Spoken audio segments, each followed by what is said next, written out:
No, it's so true. It's not controversial. It's true. Women can make up, because if I look at everything that I've ever done, there's always been a female, because they have a way of pushing men. Otherwise, men, they're useless. No, seriously. Hey guys, I'm Casey. and I'm Shireen, and you're here watching the Lovin Show. Stay tuned to see who we're going to speak to next. 4, 3, 2. Hey guys, welcome to the Lovin Show. We are here with the one and only Omar Albusaidy. Thank you so much for coming in. What's up? What's up? Thanks for joining us today. So Omar is an author, an Emirati author who's based here in Dubai, but will soon be moving, as you told us earlier. I cannot wait. And so Oh we're my here. goodness. So we're here to ask you a couple of questions, but before we do, about your book and obviously your writing and everything else Dubai related, but before we do, we wanted to ask you about your sneaker obsession. Yes. Because Casey noticed your You fabulous walked shoes. in with the most incredible kicks and sock game. Like these are on point, guys. Yeah, so look, a lot of my friends know I'm crazy about like Yeezys and Air Force One and everything. But What are they? these are like Air Force. I like to get Air Force, and I like the I like the Yeezys as well, and also the Jordans. So these are all different pairs. So obviously the Yeezys are a collaboration between Kanye West and Adidas, and then Air Force and obviously Jordans are like Nike. It's a big culture here now. It's a whole urban culture, streetwear culture, where people just want to enjoy this kind of like shoes, and it kind of reminds them also of the icons in the rap scene and hip hop scene, or sometimes even athletes as well, like basketball in particular. And I love NBA too, and so this is why I just got involved in this whole trade now, and because I'm also not only enjoying these pairs, but I'm also making money out of it. So I purchase a lot of these limited edition sneakers and then sell them at profit.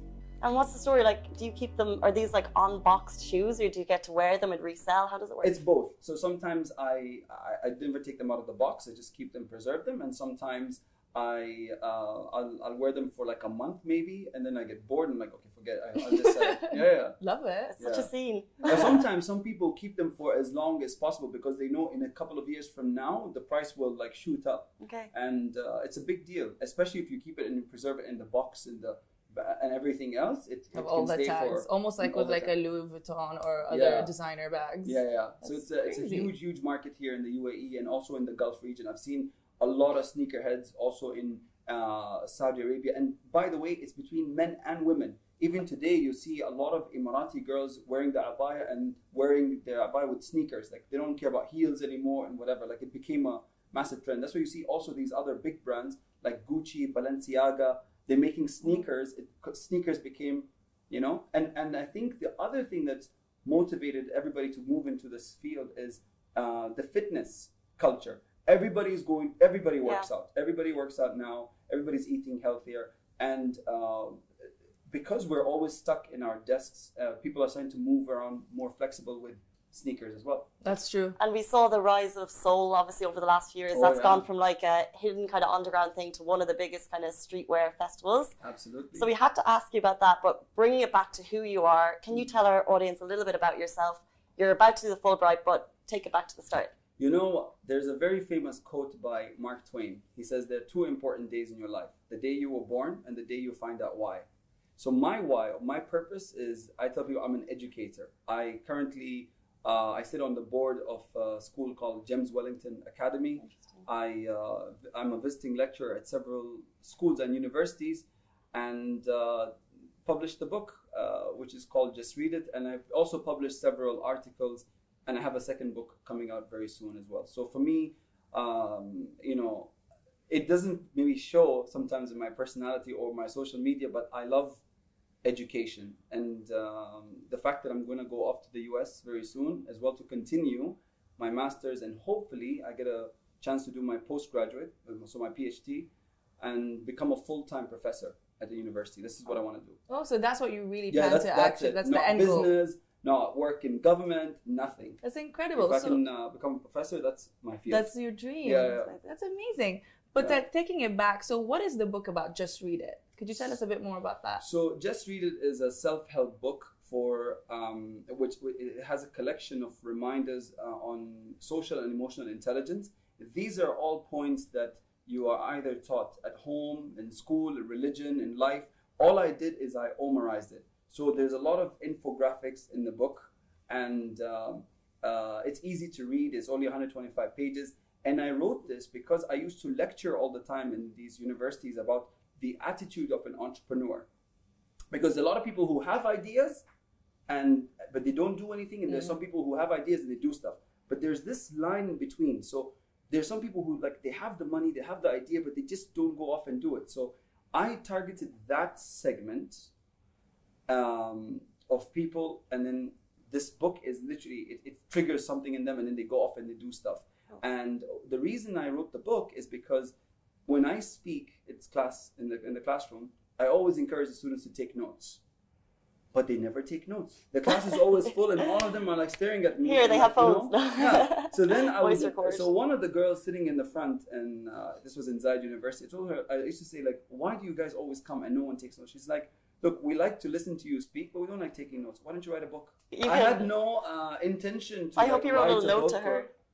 Yeah, I mean, you know. Sign the first signed book. Here you go. You asked me to, and here you go. But it was never my intention. And also, it wasn't my intention to even publish it. So when I finished writing it, I just left it in, because I got a new job, and I just left it in my laptop. And I worked at the Department of Culture and Tourism in Abu Dhabi. Okay. So I had a colleague, her name was Nof. And Nof is a member of a book club, and she reads a lot of books. So we were talking about books all the time and exchanging titles. Then one time she just asked me, she's like, I told her that I was like, oh, by the way, I wrote a book. She's like, show it to me. In 2 days, she came back. She's like, oh my God, you have to publish this. And I was like, oh, I can't be bothered, you know, whatever. She's like, no, you have to publish this. So obviously I didn't do anything. On my birthday, I think I was like 28 years old maybe. I sit in my desk and I see this package and I open it, and it's like 7 printed copies of my book. No. Oh, that's so thoughtful. Friendship goals. I was like, what the hell? So it came, it was printed, it was edited, it was proofread, and I was surprised. And she did the whole thing. Everything. And I said, why did you do it? She's like, it's a really good book, you should publish it. Amazing. So then I actually took it to the publisher. It got published, and I spoke in like London and Germany and in Prague and I don't know, so many places around the world because of that book. Can I just say, I love the title. Yeah. Like, I really, really like it. Did that take a while to kind of get to, or how did you come about it? So she's the same person. Nof was the one I was talking to, and I told her, like, okay, even if just I publish read it, by the way. What do I, so like, what do I tell people that this book is about? Like, I don't know what to call it. I'm like, it's not really about business. It could be about anything, about life or whatever. So I told her, I'm like, honestly, I just want people to just read it. She's like, okay, call it that. I was like, what? She's like, just read it. I went online. I was like, okay, there must be a book called Just Read It online. From the millions of books, there's no book called Just Read It. Yeah. Amazing. So then I said, okay, fine, just read it. It was meant to be. I know. I was like, holy crap. So this is why I always say women can make or break a man. Every single time. Controversial. No, it's so true. It's We not love a controversial. scandal. It's true. Women can make or break, because if I look at everything that I've ever done, there's always been a female, because they have a way of pushing men. Otherwise, men, they're useless. No, seriously. Compared to women, they are like women. They have a way to drive men to do stuff.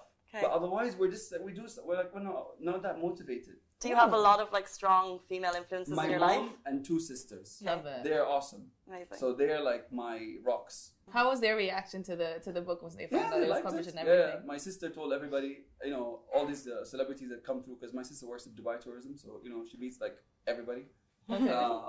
She's Will Smith, where I was like, oh yeah, you know, my brother has a book. And so she told like, what's his name? Kevin Hart, all these guys. She just tells them all the time, oh, my brother has a book and stuff, so it's cool. Okay. To wrap it up, we know you have a new book coming out. Is it a similar theme, motivational, inspirational, or are you going to change it a bit? It's motivational in the scene right now. So before in the UAE, we used to talk about entrepreneurship a lot. Now we're talking about tech and everything else. So this book is called Why Jobs Are for Robots and Life is for People. This is amazing. With the talk of AI and how it's going to change in the next 10 years, that's really, really interesting. Yeah, so I love it. And the whole point is, you know, when you're at work, they always say we want to measure our employees' productivity. It's because you cannot measure a human's productivity. You can tell a machine, you can program a machine to produce, like for example, one phone per minute for 365 days a year. It will give you exactly that. Humans can't. We're hormonal, we're bored, we want to move around, we want to whatever, we waste. Productivity is for machines, creativity is for humans. So that is what you're supposed to be measuring. Like what we're doing right now. Love Thank you very much. Seriously. It's going to be on shelves when? Is it Yeah. written? Yeah. Okay, so it's on shelves right now. Well, no, it's not. It's being edited, but it'll be in the shelves very soon. In process. Like Okay. in process, but it's completely written. It's done. I got a lot of support even from the government. I interviewed 5 UAE ministers. I traveled to Silicon Valley for interviews as well. This book is way better than my first one. Oh, wow. Yeah, I Amazing. grew and matured in my writing. I think love that. Excellent. Better than the first, yeah. So before we actually give you the platform to plug this book, because I myself I'm very excited to read this one when it comes out, and I Yeah. will read it Thank you. probably today. It's But- available everywhere on Amazon. Oh yeah, by the way, Low-key plug. it's an Lou. ebook, it's a physical book, and it's an audiobook. It's So different all versions, 3 guys. versions, so no one can say, "Oh, I don't have time to read a book." You can listen to it while you're working. No out. excuses. Or when you're Audiobooks going are to so work key. and stuck in traffic in the UAE or everywhere else. I love it. So I want to introduce the next segment to you. Sure. It's called Tell Us What You Really Think. So what we'll basically do is give you one Oh, word. God, you don't want to ask me that question because I can say stuff you're gonna regret, and your audience is gonna be like, "What were you thinking?" Yeah, I'll be like, "I told you so," and then I'll be like, "But that's what she said."